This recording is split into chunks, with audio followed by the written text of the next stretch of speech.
అది మనకు చిన్న పిల్లలకైతే తెలియదు. తల్లి జన్మనిస్తుంది, నవమాసాలు మోసి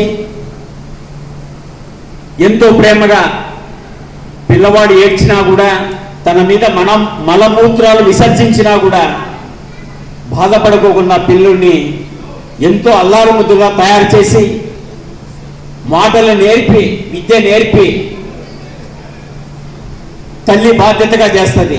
మరి అదేవిధంగా తాను కష్టపడుతూ తండ్రి పిల్లలకు కావాల్సిన అన్ని సదుపాయాలు కూడా సమకూరుస్తాడు. తల్లిదండ్రులే ప్రత్యక్ష దైవాలు పిల్లలకు.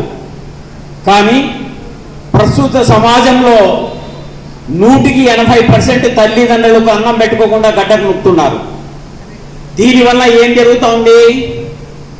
కొంతమంది మరణిస్తున్నారు, కొంతమంది వృద్ధాశ్రమాల్లో ఉంటున్నారు, కొంతమంది అడుక్కుంటున్నారు ఈ పిల్లలు చేయడం వల్ల. కాబట్టి పిల్లలు ఇది చేయడం సరైన పద్ధతి కాదు. గవర్నమెంట్ ఒక చట్టం తీసుకొని ఎవరైతే తల్లిదండ్రులను చూడకోకుండా ఈ విధంగా చేస్తారో వాళ్ళకు కఠినమైన శిక్షలు వేయాలని చెప్పేసి మేము వృద్ధాశ్రమం తరఫున కోరుతున్నాం.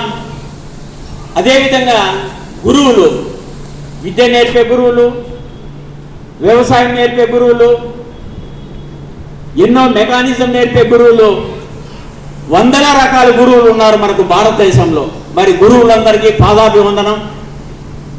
అదే తరహాలోనే భారతదేశాన్ని అంతటికి ఆహారాన్ని అందించే రైతన్న, రైతు కష్టపడి 365 రోజులు కష్టపడి పంట పండిస్తేనే ఈ భారతదేశంలో మనం ప్రతి ఒక్కరు కూడా భోంచేస్తున్నాం. కానీ రైతుకు గిట్టుబాటు ధర లేక ఎంతో ఇబ్బందుల్లో ఉన్నాడు. ప్రభుత్వాలు దాన్ని కూడా ఆలోచన చేయాలని చెప్పేసి మేము కోరుతున్నాం. అదేవిధంగా ప్రపంచమంతా బ్రతకాలంటే రైతు కష్టపడి పంట పండిస్తేనే. భారతదేశంలో లక్షల రెవెన్యూ వస్తుందంటే ఎవరి నుంచి వస్తుంది? కేవలం రైతు నుంచే.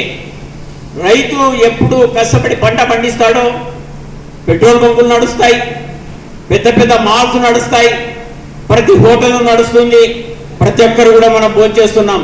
కానీ భోంచేసేటప్పుడు మాత్రం రైతును మనం గుర్తించుకోవడం లేదు.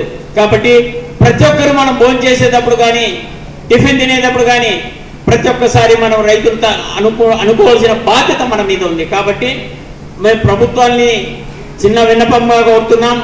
ప్రతి 600 రకాల పంటలు పండిస్తాడు రైతు. ప్రతి పంటకు కూడా గిట్టుబాటు ధర కల్పిస్తే ఈ దేశాన్ని సాగేది రైతే. కాబట్టి రైతును బ్రతికిస్తే రైతు దేశాన్ని బ్రతికిస్తాడు. లక్షల కోట్ల రెవెన్యూ పొద్దు వస్తుందంటే కేవలం రైతు పంట పండించడం వల్లే ఇవన్నీ జరుగుతున్నాయి.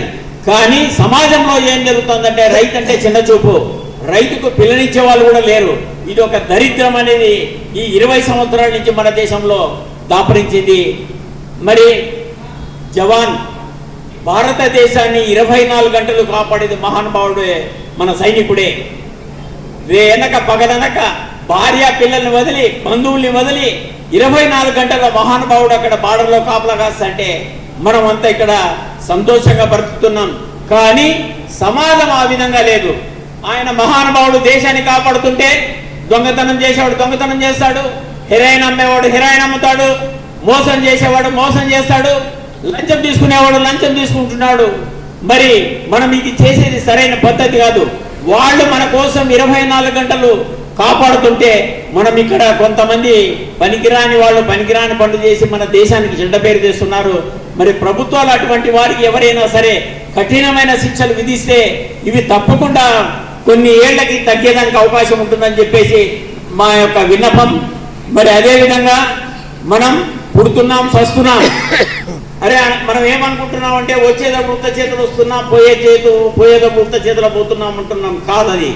పుట్టేటప్పుడు తల్లి గర్భంలో నుంచి లక్షాధికారిగా పుడుతున్నాడు, కోటీశ్వరుడుగా పుడుతున్నాడు, రాజకీయ నాయకులుగా పుడుతున్నారు, వ్యాపారవేత్తలుగా పుడుతున్నారు, దరిద్రులుగా కూడా పుడుతున్నారు. మరి కాబట్టి మనం పుట్టేటప్పుడు ఇవన్నీ కూడా మనకు ప్రతి ఒక్కరికి కూడా సంక్రమిస్తాయి. మరి అదేవిధంగా మనం ఎంట తీసుకుపోయేటప్పుడు ఏం తీసుకుపోతాం అంటే నీ ఎంట ఏమి రాదు, నీ శరీరం వెంట రాదు, నీ భార్య పిల్లలు వెంట రారు, నీ బంధువులు నీ ఎంట రారు, నీ సంపద నీ ఎంట రాదు, నీ తోడు వచ్చేది నువ్వు చేసిన మంచి పని ఒకటే. కాబట్టి మానవులు ప్రతి ఒక్కరు కూడా తెలుసుకొని మనం గతంలో ప్రతి మనిషి కూడా ఏదో ఒక తప్పు చేసింటాడు. కానీ 60 సంవత్సరాలు దాటిన తర్వాత ప్రతి ఒక్కరు కూడా మారాలి. మారింది మనం సమాజం కోసం చేస్తే సమాజం మనం ఎప్పుడు కూడా గుర్తుపెట్టుకుంటుంది. మనమే ఎందుకంటే ఎంట తీసుకుపోయింది ఏమీ లేదు. నీవు చేసిన మంచి పని ఒకటే నీ ఎంట వస్తుంది. నీ దగ్గర 1,00,000 కోట్లున్నా కూడా నీ ఎంట రావు. నీ సమాధి బాగా కట్టచ్చు, కానీ నీ తోడు వచ్చేది నువ్వు చేసిన మంచి పని ఒకటే. కాబట్టి దయచేసి విన్నపంగా చెప్తున్నాను, మనం ప్రతి ఒక్కరు మారాలి. మనం సమాజాన్ని మార్చడానికి ప్రయత్నం చేయాలి. అప్పుడు మనమంతా సుఖ సంతోషాలతో ఉంటాం. మన పేరు వినపడాలంటే సూర్యచంద్రుడు ఉన్నంత వరకు ఇప్పుడు ఇదే అనంతపురం జిల్లాలో పద్మశ్రీ కల్లూరు సుబ్బారావు గారు తనకిచ్చిన ఎన్నో ఎకరాలు దానం చేశాడు. మరి అలా చేస్తే తప్పకుండా పేరు వస్తుంది. అల్లూరు సీతారామరాజు గారు ఈ దేశం కోసం ప్రాణాలు అర్పించినారు. అట్లా లక్షల మంది ప్రాణాలు అర్పించిన తర్వాత మనకు దేశ స్వాతంత్రం వచ్చింది. మహానుభావులు దయ వలన ఈ రోజు మనం ఇక్కడ సుఖశాంతంతో బతుకుతున్నాం. కాబట్టి వారిని ప్రతిరోజు కూడా మనము స్మరించాల్సిందే.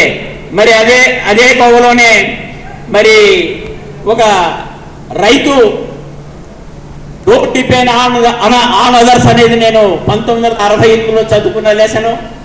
మళ్ళీ ఒక రైతు ప్రతిరోజు కూలీల కోసం పిలుస్తుంటాడు. వారు రాకోకుండా అతనికి ఇబ్బంది పెడుతుంటే తానే స్వయంగా తన పొలాన్ని కోసుకొని తన పంటను తాను ఇంటికి తెచ్చుకుంటాడు అనే చిన్న లెసన్ చదివాను నేను. Don't depend on others. మరి అదేవిధంగా మా తల్లిదండ్రుల పేరు మీద ఏదో చిన్న కార్యక్రమం చేస్తుంటాను. మా తండ్రి గారు కసిరెడ్డి అంజన్రెడ్డి గారు, మా తల్లి కసిరెడ్డి పండక్క. ఏదో ఒక కార్యక్రమం అయితే చేయాలి. తల్లిదండ్రులు పుట్టిన తర్వాత ఆ తల్లిదండ్రులకు నేను 9వ సంతానం. మా తండ్రి గారు చనిపోయి ఇప్పుడు 30 సంవత్సరాలు అయింది. మా తల్లి గారు 102 సంవత్సరాలు బతికింది. ఆమె ఎంత కష్టజీవులు అంటే అంత కష్టజీవులు.